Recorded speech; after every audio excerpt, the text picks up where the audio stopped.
Terima kasih Singer, BL, dan luar biasa pagi hari ini kami bisa hadir bersama keluarga untuk melayani kembali. Pada beberapa waktu yang lalu istri kami yang melayani, sekarang saya yang melayani. Terima kasih Tuhan Yesus, dan terima kasih Bapak Ibu Gembala yang telah beri kesempatan kami bisa melayani di tempat ini. Pada pagi hari ini, mari kita buka di Alkitab kita, yaitu di masih sehubungan dengan perjamuan kudus pada pagi hari ini.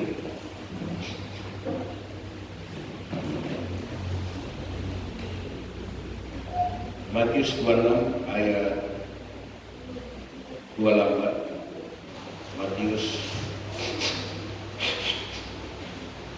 luar biasa Pak Ibu dalam menyiapkan khotbah ini hampir 2 minggu, dan selalu saya menyiapkan ini di tempat saya bekerja di bagian bedah Rumah Sakit Siloam, Rumah Sakit Kando waktu itu.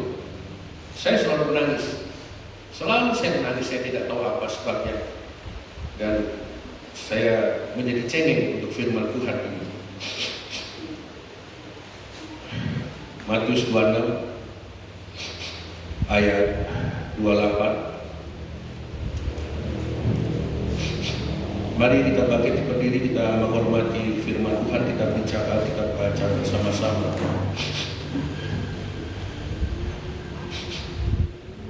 Satu, dua, tiga. Sebab inilah darahku, darah perjanjian yang ditumpahkan bagi banyak orang untuk pengampunan dosa. Garis bawahi banyak orang. Yang kedua, Pak Ibu, kita lanjut lagi. Mari kita berdiri lagi. Matius 27 ayat 25. Matius 27 ayat 25, dua nas ayat kita pagi hari ini. Dan kita pelajari sebuah ayat yang sangat menarik, yang menjadi pelajaran penting pagi hari ini. Biarlah rema ini akan terus kita bawa pulang agar tumbuh di dalam setiap pelayanan kita. Matius 27 ayat 25. Mari kita bersama-sama. 1, 2, 3. Dan seluruh rakyat itu menjawab, biarlah darahnya ditampungkan atas kami dan atas anak-anak kami. Terima kasih. Haleluya, puji Tuhan. Haleluya. Dua ayat ini sepertinya kontroversi. Nanti kita akan pelajari. Dua-duanya adalah perjanjian darah. Tetapi satu perjanjian darah dengan kasih anugerah. Tapi satu lagi perjanjian darah bukan karena kasih anugerah, karena keinginan manusia. Judul khotbah pagi hari ini saya beri judul perjanjian darah. Bapak Ibu yang dikasihi Tuhan, kita akan melihat sebelum menuju ke perjanjian darah itu, kita akan lihat apakah darah itu. Nah, darah kita lihat dalam sisi biologis sesuai profesi saya, dan nanti darah kita lihat dalam sisi alkitabiah atau rohani. Tapi pada umumnya Pak Ibu, kita semua mengetahui bahwa ketika mendengar kalimat darah, setiap orang pasti merasa sesuatu itu yang menakutkan, menjijikkan. Beberapa orang pingsan Pak Ibu, bukan hanya Bapak Ibu saja yang orang awam. Banyak dokter yang tidak biasa melihat darah itu juga pingsan di rumah sakit, di gawat darurat yang berdarah-darah tiap hari. Saya lihat banyak koas yang sampai mual, muntah, tidak bisa makan karena melihat darah. Dan darah sering dikaitkan dengan kehidupan atau kematian. Secara biologis, jika seorang mengalami perdarahan atau pendarahan, jika tidak dilakukan penanganan yang serius, maka orang itu akan mengalami kematian. Tapi sebaliknya, setetes darah itu bisa menyelamatkan manusia. Seperti slogan dari Palang Merah Indonesia, setetes darah menyelamatkan nyawa seseorang. Tanpa ada darah yang mengalir dalam tubuh kita, percaya atau tidak, pasti percaya, kita pasti mati. Tidak ada kehidupan tanpa ada darah yang mengalir. Darah itu cairan yang vital, yang tidak bisa digantikan. manusia mengandung 4,5 sampai 5 liter darah, dan salah satu fungsi darah Pak Ibu adalah mengangkut oksigen. Dan oksigen ini tiap detik harus mengalir. Dari tubuh kita, 80% oksigen itu diantar kemana? Ke otak. Bukan ke jantung, bukan ke hati, ke ginjal, tetapi ke otak kita ini. 80% oksigen itu harus dialirkan ke otak. Karena Pak, otak adalah satu-satunya organ tubuh kita yang membutuhkan energi, membutuhkan tenaga. Nah, tenaga itu diproduksi dari mana? Oksigen. Nah, otak harus oksigen. Kenapa otak tinggi tenaganya dibandingkan dengan tangan kita yang bisa mengangkat, mungkin mengangkat barang 1-2 kuintal beras, tetapi otak tidak mengangkat. Tetapi justru otak punya kebutuhan energi yang tinggi. Kenapa? Karena di otak itulah pusat pengiriman sinyal. Seperti saya mengambil handuk ini, itu memerlukan energi yang besar. Kita berpikir, kita menganalisa, itu membutuhkan energi yang besar. Lebih dari kekuatan otot kita, lebih dari kekuatan jantung kita. Nah, darah itu Bapak Ibu tidak bisa kotor dan harus dibersihkan.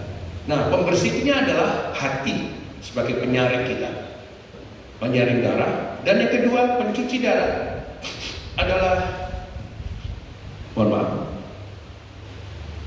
adalah ginjal kita. Jadi kalau ginjal kita rusak, maka seumur hidup kita harus tergantung dengan mesin cuci darah. Mungkin Bapak Ibu telah mendengar bagaimana fungsi mesin pencuci darah itu sama dengan ginjal. Ginjal dia bekerja, tetapi karena ada gangguan di dalam proses saringannya, maka ginjal tidak berfungsi dengan baik. Makanya ada sebagian darah yang kotor masuk, sehingga mengakibatkan orang itu menjadi lemah. Ya, kadang-kadang sampai perdarahan otak, sampai pasiennya tidak sadar, dan disitulah mengakibatkan sesuatu kerusakan tubuh yang cukup berat bagi seseorang apabila darahnya kotor, bercampur dengan CO2, bercampur dengan ureum yang harusnya dibuang di kencing, tetapi masuk lagi ke tubuh kita. Bapak Ibu yang dikasih Tuhan, dari setetes darah itu kita bisa mempelajari ilmu dasar teknologi kedokteran.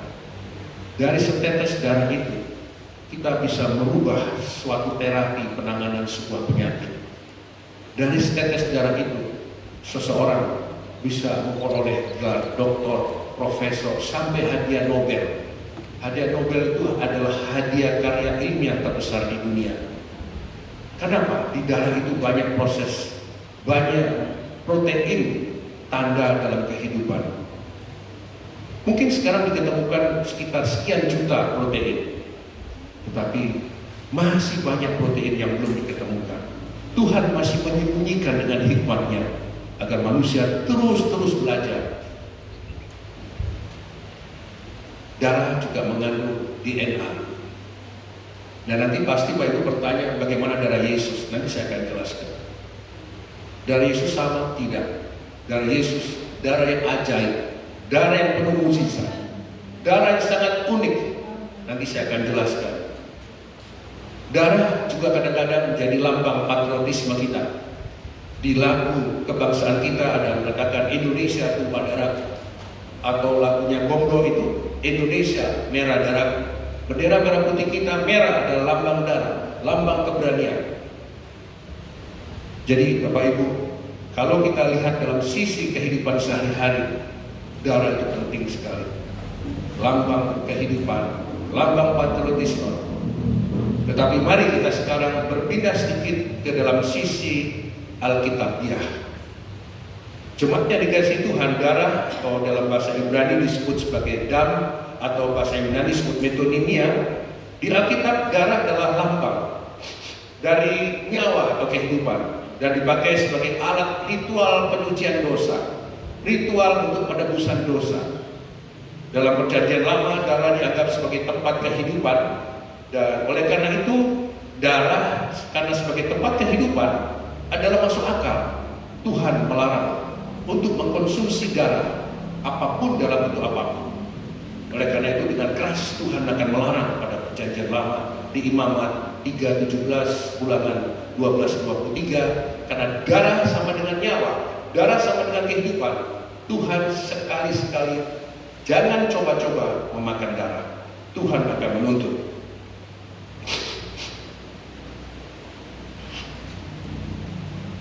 Setelah air bah turut, air bah surut, maka Allah berikan izin kepada Nuh untuk menikmati hewan. Dulunya manusia menikmati tumbuh-tumbuhan, biji-bijian. Akan tetapi Tuhan memberi catatan kepada Nuh bersama anak menantunya dan keluarganya di kapal. Setelah bahtera itu mendarat, boleh makan darah, boleh makan binatang, tetapi jangan sekali-sekali daging yang ada darahnya. Kita baca di Kejadian 9 ayat 4. Mari kita Kejadian 9 ayat 4. Di situ jelas bagaimana Tuhan memberikan wanti-wanti. Kejadian 9 ayat 4. Tuhan berfirman, saya bacakan, hanya daging yang masih ada darah nyawanya, yakni darahnya, janganlah kamu makan. Jelas darah sama dengan nyawa. Akibatnya, dilanjutkan ke Kejadian 9 ayat 5, aku akan menuntut nyawa manusia apabila melakukan penumpahan darah atau mengkonsumsi darah. Sangat sederhana. Kita makan darah, Tuhan akan membinasakan kita. Sehingga penumpahan darah dianggap pelanggaran, karena dianggap pelanggaran tidak senonoh, yang disebut sebagai konsep dari awal mula yang disebut sebagai pembunuhan. Ya, penumpahan darah yang tidak senonoh itu dianggap sebagai konsep pembunuhan. Sehingga Lukas 11:51 menceritakan itu konsep pembunuhan terjadi pada darah Abel dan darah Zakaria yang dibunuh, dan Tuhan akan menuntut. Luar biasa Bapak Ibu, pelajari darah ini memang berat bagi saya, tetapi waktu dan detailnya begitu indah apabila kita pelajari. Saya waktunya terbatas karena nanti ada perjamuan suci. Bila ada waktu juga akan saya lanjutkan. Jadi Kejadian 9:6 bukan hanya nyawa jadi kehidupan, karena alam ciptakan manusia menurut gambarnya sendiri, sehingga Allah melarang untuk penumpahan darah manusia. Nah, jemaat yang dikasihi Tuhan, darah ini dinilai amat mulia dan sangat berharga di mata Tuhan, sehingga darah ini menjadi penanda atau meterai dalam setiap perjanjian manusia dengan Tuhan.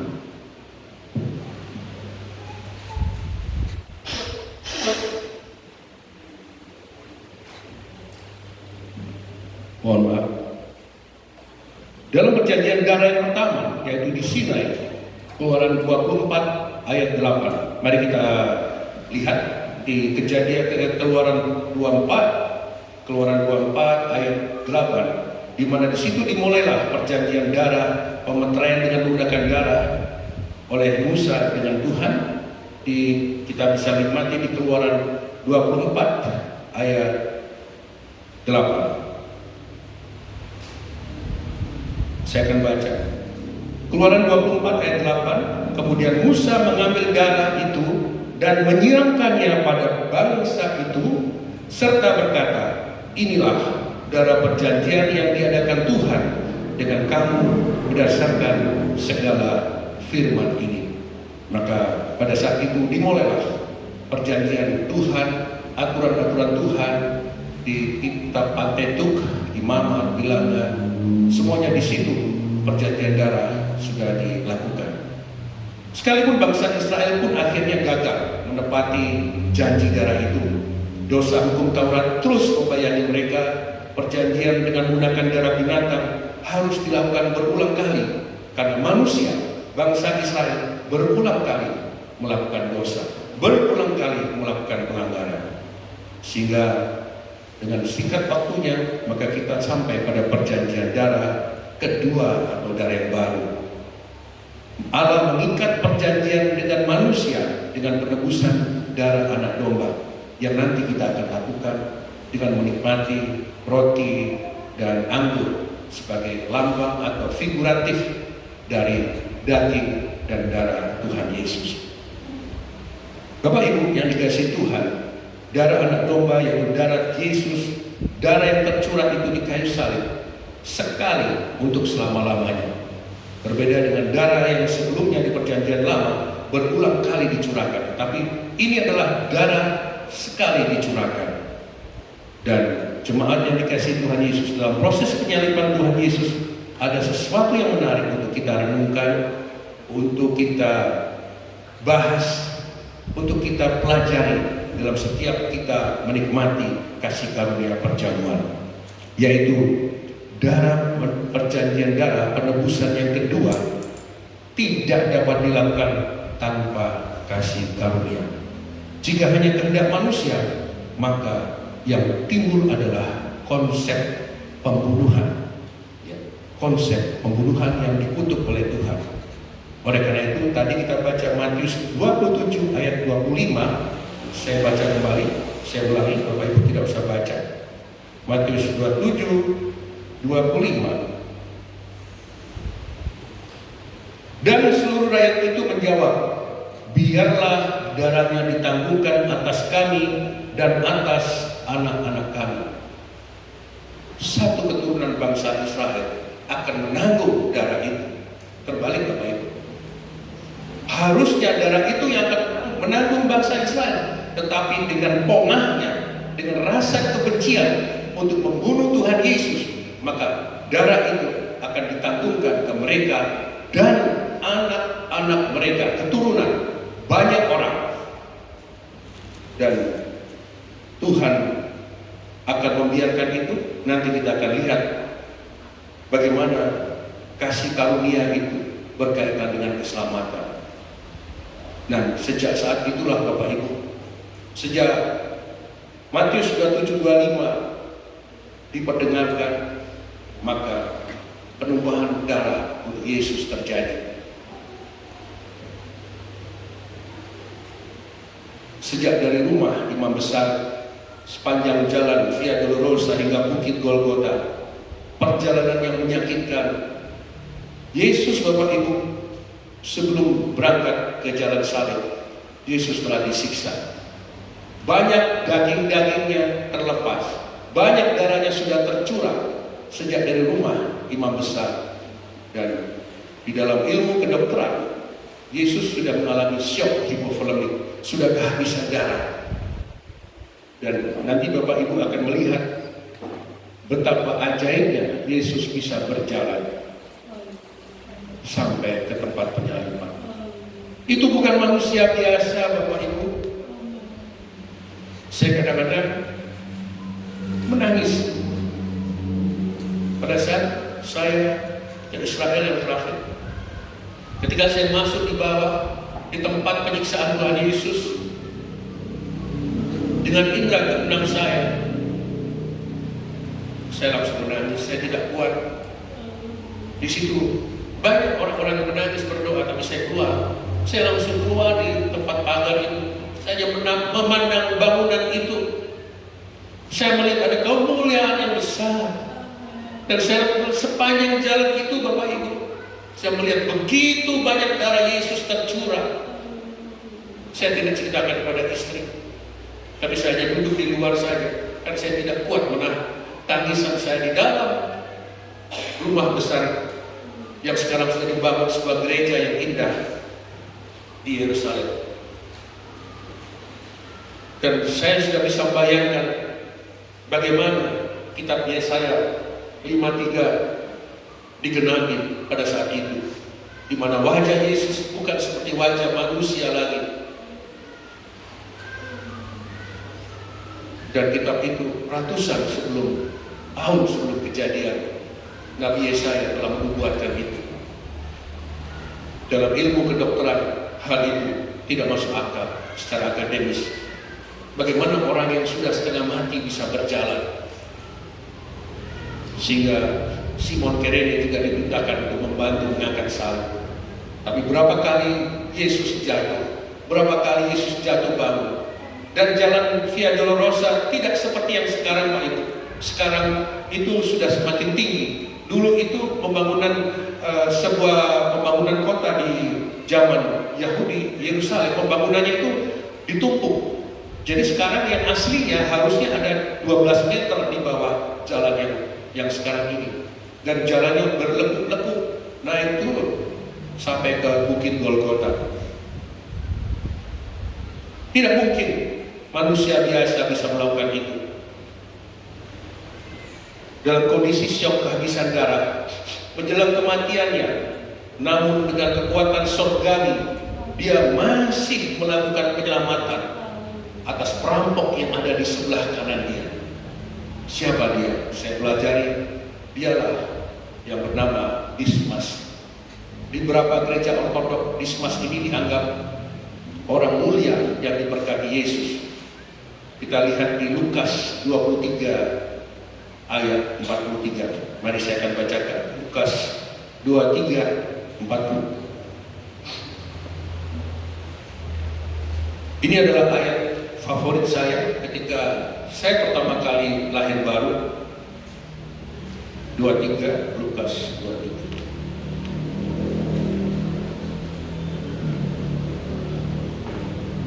Dan ayat ini selalu saya simpan. Saya melihat visi Yesus jelas bukan manusia biasa. Lukas 23 ayat 43. Kata Yesus kepada Dismas,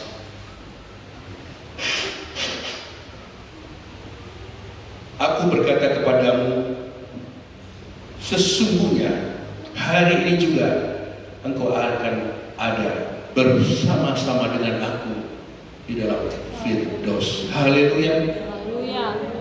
Kami tidak ingin menjadi Dismas yang imannya sekian detik saja, tetapi proses penyelamatan Dismas ini bagi saya itu di luar nalar manusia, di luar ilmu kedokteran. Bagaimana orang yang akan meninggal nyawanya mungkin tinggal 1/4 saja, darahnya sudah habis.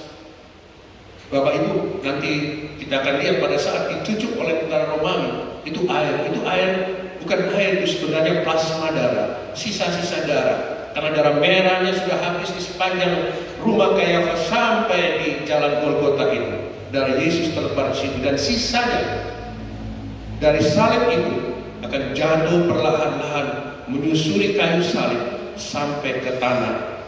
Dan pada saat sampai ke tanah itulah Tuhan Yesus menyerahkan nyawanya. Dan pada saat itu terjadi gempa, dan darah itu sampai mengalir 12 meter ke bawah. Nanti ada sebuah kisah yang menarik mengenai darah yang menetes ke dalam gua Sedekia dan gua Yeremia.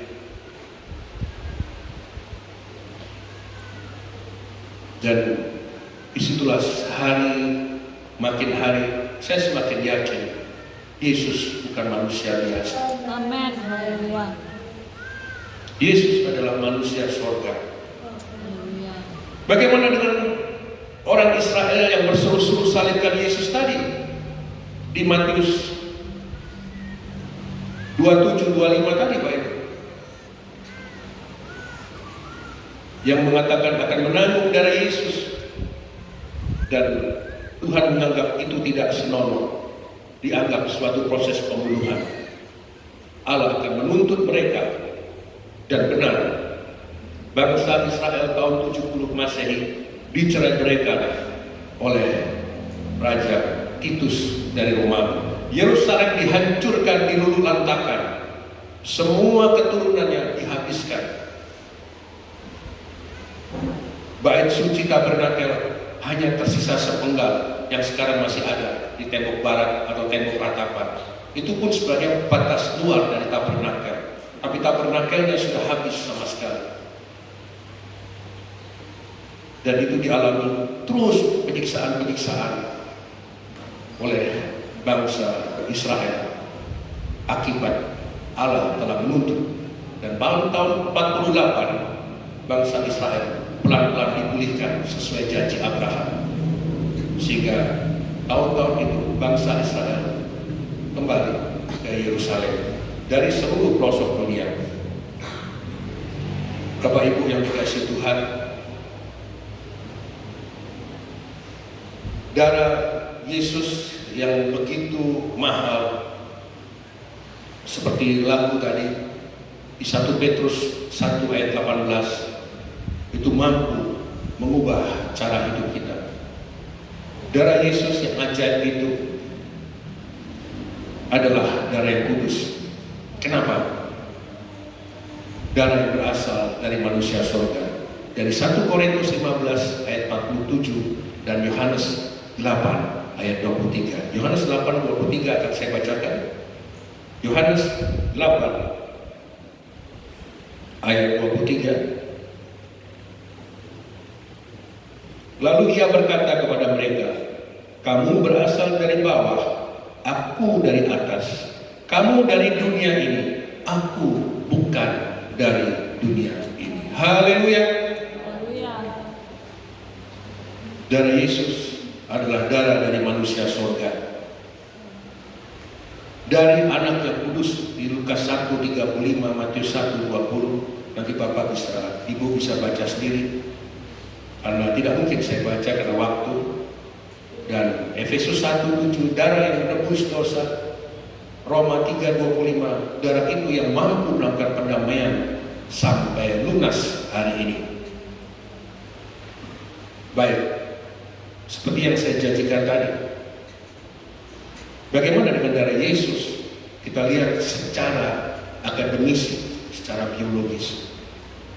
Bapak Ibu, seperti saya katakan tadi, darah yang menetes dari kayu salib, dari Golgota itu, pada saat itu terjadilah gempa.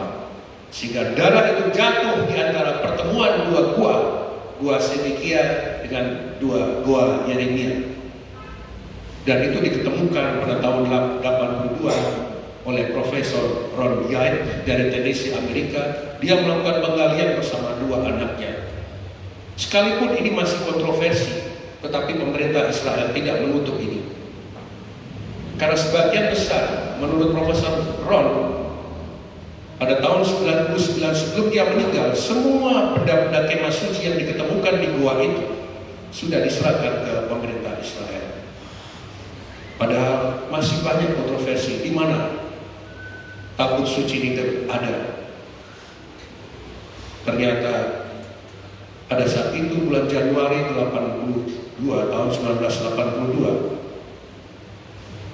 Profesor Ron Yates bersama dua anaknya bersama penggali-penggali penduduk di sekitar Yerusalem menemukan benda-benda suci yang ada di kemah suci, termasuk salah satunya adalah tabut suci. Dan di atas tabut suci itu ditutup pendamaian, di mana ada dua kerut, dua sayap malaikat. Di situ tetesan darah seseorang yang membuat kaget dari Profesor Ron. Dan benda yang diduga darah oleh Profesor Ron ini diperiksa di laboratorium negara Israel. Dan apa yang diketemukan? Di situ hanya diketemukan separuh kromosom. Tidak ada kromosom ibu, tetapi justru kromosom ayahnya yang ada. Kalau dilihat ilmu kedokteran, Pak Ibu, di dalam sel darah itu bisa menunjukkan sebagian keturunan kita. Tetapi kalau hanya separuh saja, manusia itu tidak akan menjadi manusia, hanya menjadi darah, tidak menjadikan janin. Kaget sekali para ilmuwan Israel pada waktu itu. Demikian juga Profesor Ron. Dan yang membuat Profesor Ron gemetar ketika dia tanya ke petugas laboratorium, bagaimana kondisi darah itu? Dia mengatakan, darah itu hidup. Bayangkan, 2000 tahun darah itu masih hidup. Haleluya. Itu membuat Profesor menangis terseduh-seduh. Dan saya yang membaca kisah Profesor itu ikut menangis, Bapak Ibu, 1 minggu yang lalu di kamar bedah. Darah 2000 tahun yang sudah kering itu begitu ditetesin dengan cairan pelarut di dalam suhu manusia 36 derajat, darah itu hidup. Darah itu bernyawa lagi. Dan saya percaya, sekalipun banyak kontroversi, tetapi dari ilmuwan Israel tidak ada penolakan. Saya percaya ini darah Yesus. Saya percaya itu tabut perdamaian. Ditutup perdamaian itulah sebenarnya Tuhan bermahkota, Tuhan bersinggah sana, sehingga Shekinah glory Tuhan ada di sana. Jadi tidak ada kebetulan tetesan darah dari salib mengalir di celah-celah gua karena gempa bumi kemudian jatuh di tutup pendamaian itu. Dan disitulah Tuhan akan membuktikan Tuhan menjadi pendamaian bagi kita. Amin. Haleluya. Masalah tabut suci ada atau tidak kontroversi. Bagi kami, bagi kita orang percaya tidak menjadi soal. Tetapi disitulah kami mengerti bahwa seperti dikatakan di Yeremia 31 ayat 33, hukum Allah sudah ditanamkan di hati kita. Hati kita adalah tabut suci, tubuh kita adalah bait Allah.